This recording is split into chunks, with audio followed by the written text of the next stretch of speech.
بولبينا وشنو هذه الاحتفاليه؟ ما فهمتش. يديك وراهم.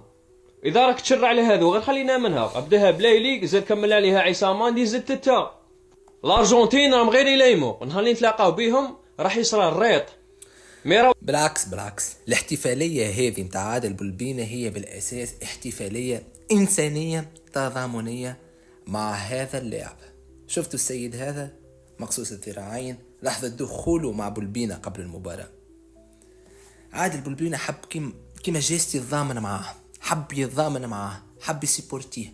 اسمع شنو قال عادل بولبينة قبل المباراة كلمني أبوه ولا واحد من العائلة تاعو، قال لي يبي يدخل معاك. أنا والله ما شفته. لما جيت داخل يعني يسلم على الصغار شفته، عملت يدي هيك، ومن بعد شفت مسكين أنه ما عنده يدين، ما عنده أيدي.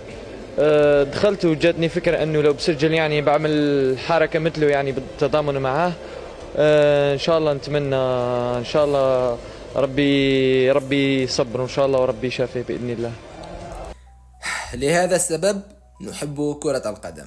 في كلمة أخيرة، لا تنسى متابعتنا والصلاة على حبيبنا رسول الله صلى الله عليه وسلم، وشكرا.